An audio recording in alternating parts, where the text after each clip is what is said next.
Alright, so there are 4 crimes which do not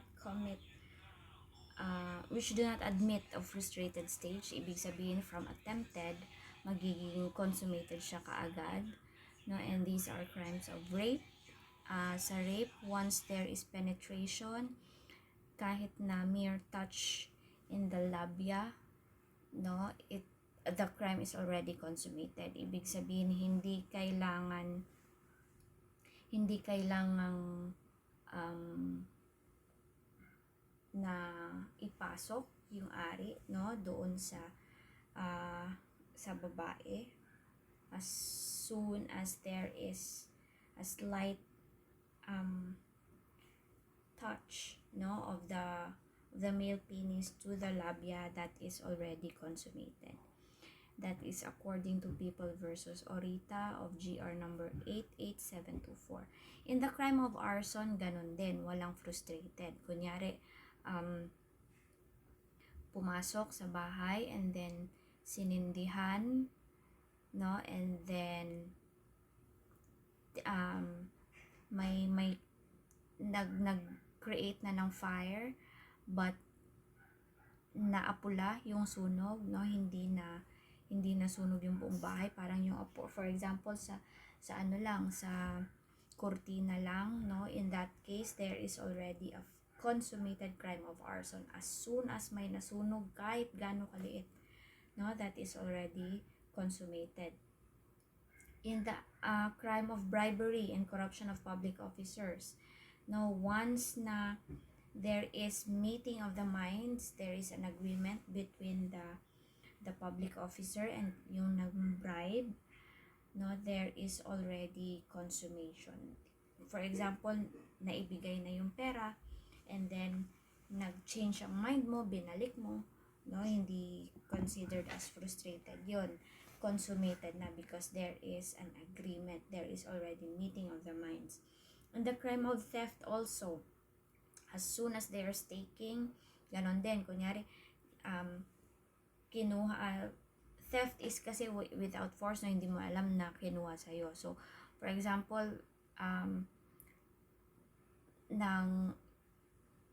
pickpocket, no, kinuha yung wallet mo, tapos sa tingin niya mahuhuli siya, hinulog niya, hindi niya nakuha yung wallet talaga, pero parang hinulog niya lang dun sa floor. That is already a consummated crime of theft, no, because there's already taking, nasa possession na nung taker yung property, regardless of there is a yung factor of gain. Hindi ibig sabihin na hindi niya nakuha yung pera or hindi siya naka-benefit, walang crime na nangyari, hindi yon, because based on the definition of the crime, based on the elements of the crime, as soon as there is taking, unlawful taking, nakuha yung property of another not belonging to him, that there is already a consummated crime of theft. So yun yung 4 na crimes na wala siyang frustrated stage, attempted lang and consummated.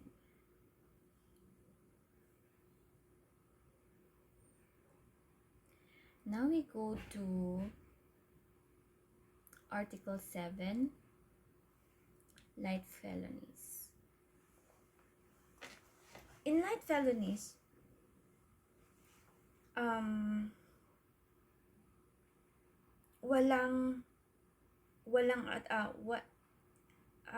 light felonies are only punishable when it is consummated. Now that is according to Article 7. So if it is a light felony and then it was merely an attempt, no, hindi na consummate yung crime, then generally he is not punishable. He is not criminally liable unless that there is another crime committed by those acts performed. But in general, if it is a light felony and attempted lang siya or frustrated, hindi siya punishable.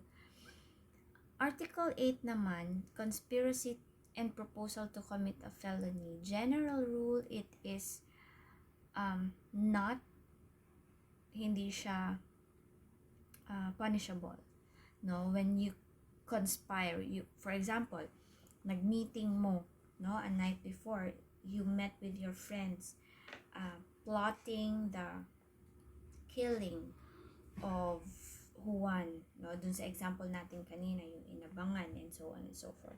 So a night before, no, nag kayo, nag-meeting, no, na abangan natin si Juan dito sa may street na ito, ikaw ang lookout dun sa kabilang street ka, ako pupunta ako doon ganitong oras, ikaw ang magdala ng weapon, tapos iaabot mo sa akin, tapos ikaw magdadrive, dun ka lang nakaparada, then after ko siyang patayin, magantay ka sa akin dyan because ikaw yung magiging vehicle, getaway na vehicle, no, from the crime scene. So, yun ang pinagplanuhan yun. You have agreed that you will do that. Then, the following day, nung sa time na naagrihan ninyo, bumaha, grabe ang ulan, hindi kayo nakapunta sa lugar, hindi nyo nagawa yung pinagplanuhan nyo. Are you liable? The answer is no, because generally, proposal to commit a crime, conspiracy to commit a crime, generally is not punishable, unless we have an exception, unless if the law explicitly provides that conspiracy of this kind of crime is punishable. For example, conspiracy to commit treason, no, may mga ganun tayo sa book 2, no, i-check niyo sa book 2, may mga specific na felony doon na naka-mention talaga, conspiracy to commit treason, conspiracy to commit or proposal to commit certain crimes, no, especially crimes against national security. Ito punishable siya. You may go check the book too, no, to verify. But in cases of killing, na wala tayong crime of proposal to commit murder, wala rin tayong crime of conspiracy to commit murder, no, unless na-commit talaga yung murder, no, kasi yung pag sinabing conspiracy or proposal to commit a felony, hindi siya magiging liable if hindi na perform yung pinag-usapan, hindi nangyari yung inagrihan ninyo. But different in a case where na-perform yung act, nagawa yung crime, no, that becomes a circumstance in the case, material in identifying the participation, the penalty of the offenders, and the liabilities of the persons involved. So, magkaibang discussion yon. So, under Article 8, it's been defined yung conspiracy. Conspiracy is when 2 or more persons comes to an agreement. So, ang conspiracy, hindi pwede siya lang mag-isa. Conspiracy, dapat at least 2 ang nag-agree, no? Nag-come into an agreement. There is proposal when the person who has decided to commit a felony proposes its execution to some other person or persons. Ibig sabihin, in-offer niya, pinropose niya na, patsun na to si Juan, for example, ganon. Okay? So, Article 9, grave felonies and less grave felonies. So, sa grave felonies, these are felonies which the law attaches capital punishment. No, capital punishment is yung pinakamabigat na punishment na pwedeng ipataw, no, to anybody. And if yun yung penalty of that crime, that is considered as a grave felony. Less grave felony naman if the penalty attached is with the correctional in accordance with the above mentioned article or yung Article 8. We can thoroughly discuss this if we go to the discussion on penalties, no? Maano natin yan. Madidiscuss natin yung mga penalties. But in terms of grave, less grave, and light felonies, ma-identify mo siya if ganun siyang classification, depende sa kanyang penalty. Okay? So, Article 10, offenses not subject to this code, future may be punishable under special laws. So, it is not only limited to the RPC, there are also special laws which provide for specific punishment, and they are supplementary. And this code is considered, itong revised penal code is considered supplementary to our special laws. So, now we go to justifying circumstances. Justifying circumstance, that is under Article 11. Okay. So, justifying circumstances are the following. Number 1, 2, 3, 4, 5, and 6.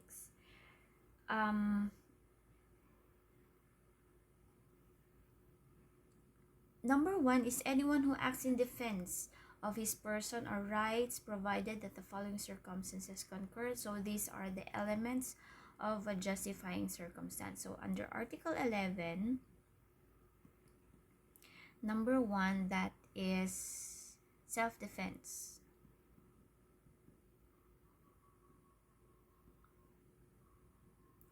So these are just justifying circumstances, no? Pag sinabing self-defense, there must be unlawful aggression, it must be reasonable necessity of the means employed to prevent or repel it, and third is the lack of sufficient provocation on the part of the person defending himself. So ito yung elements ng self-defense, no, as a justifying circumstance. Ibig sabihin,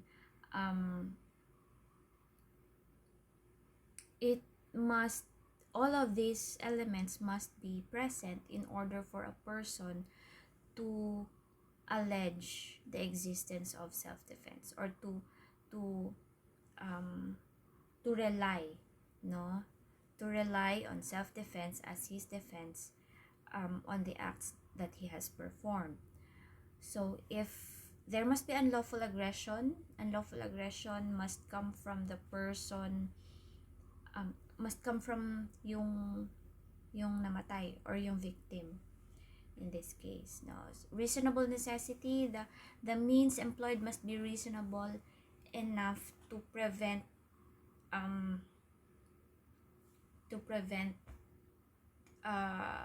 yung danger dun sa person defending himself.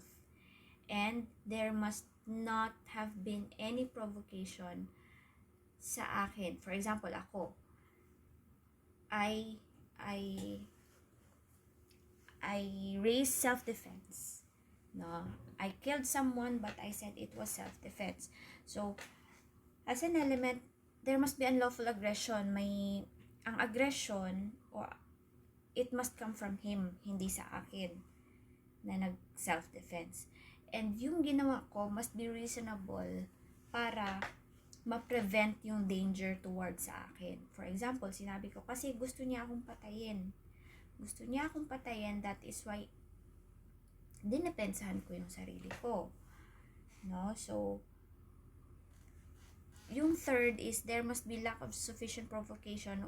Wala dapat akong ginawa para mag-attack siya sa akin. No, hindi ko siya pinrovoke, wala ko ng hulga or anything. Wala akong ginawa para i-attack niya ako. No, I was just really defending myself.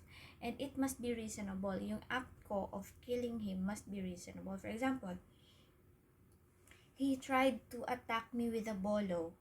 So what I did was I took a slab or tabla, no, and Why then did you say a slab, no, so I hit him.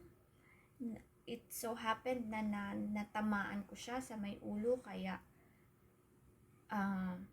natumba siya, and then naging unconscious, and then it so happened na nagkaroon ng hemorrhage and so on and so forth, namatay siya.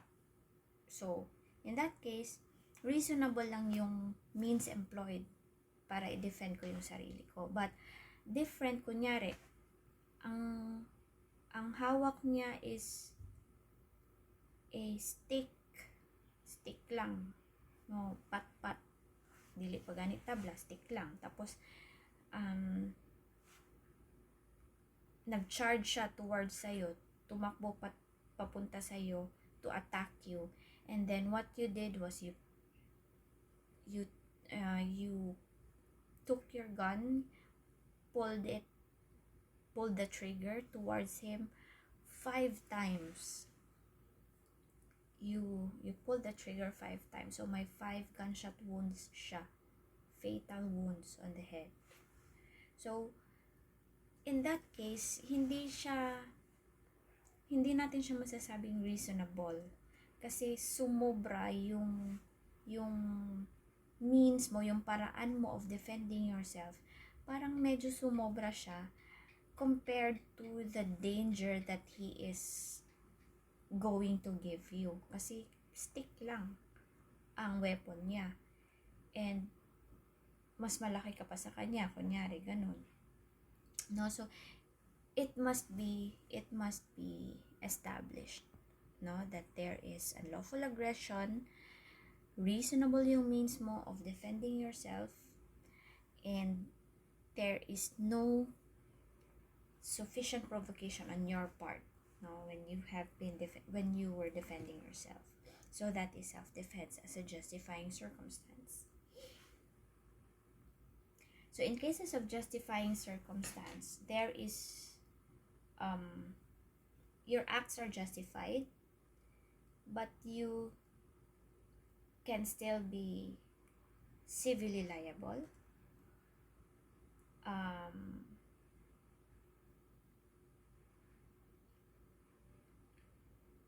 You may not be considered as criminally liable. Civil liability, yes, there may be civil liability, but there would be no criminal liability because you are justified. Number 2 is anyone who acts in defense of the person or rights of his spouse, ascendants, descendants. This is defense of relatives.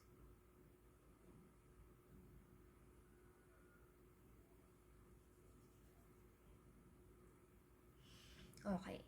So, sa defense of relatives, is the same doon sa self-defense. But, dito, ang dinedefend mo is yung relative mo. And in this case, yung relative na sinasabi is only limited to those mentioned in the article. And these are, specific lang siya. Kung sino naka-mention dyan sa article, yan lang yung pwede mong sabihing relatives na you can make use of the defense of relatives as a justifying circumstance. So, these are your spouse, asawa mo, ascendants, yung mama tsaka papa, descendants, yung mga anak mo, legitimate or natural adopted brothers or sisters, mga kapatid mo, or relatives by affinity in the same degrees and those consanguinity within the 4th civil degree. Relatives by affinity, yung relatives mo sa side ng asawa mo, and those consanguinity, yung sa side ng mother side, no, mother side, consanguinity within the 4th civil degree. May mga certain degrees kasi yan, na in civil law we have certain way of counting the degrees of affiliation, provided that the first and second requisites prescribed in the next preceding circumstance are present, and the further requisite in the case revocation has been given by the person attacked that the one making defense had no part therein. So, ibig sabihin, there must be unlawful aggression. Check dapat. Reasonable necessity of the means employed to prevent or repel it. And then, lack on sufficient provocation the part defending the relative. So, almost the same sa number 1. But, ito, yung attack dito, hindi sa'yo directly, kundi doon sa relative. For example, sa asawa mo. Ang asawa mo ang inattack. Tapos, the aggression came from the victim. The means employed that you did to defend your asawa is reasonable, and then no provocation on your part. Ako, walang provocation sa part ko. That's why that could be considered as a justifying circumstance. Ang number 3 naman is defense of stranger.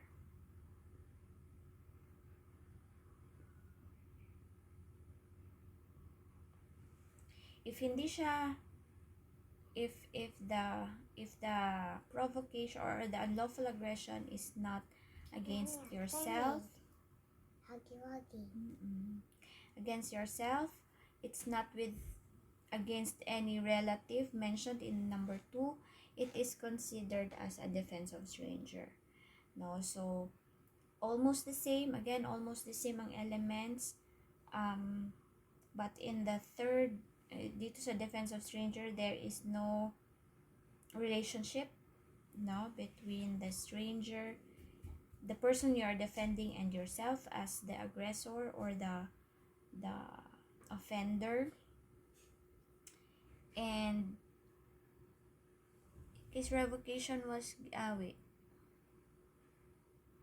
person defending be not induced by revenge, resentment, or other evil motive. There must be no element of defense and revenge, no element of resentment, or any legal motive on your part in defending that relative, in defending the stranger. For example, hindi pwedeng sabihin na nakita mo na si Juan a-attack niya si Pedro, tapos since si Juan may atraso sa iyo, parang inisip mo na chance ako na nga balusan na ako ni si Juan kay iyahang na siya lain nga tao nga gina-attack. So you came into the picture, may something pala kayo ni Juan, and then you attacked him. Hindi pwede yon, no? Dapat walang element of resentment, revenge, or any legal motive. That is article 3 and number 3. Number 4,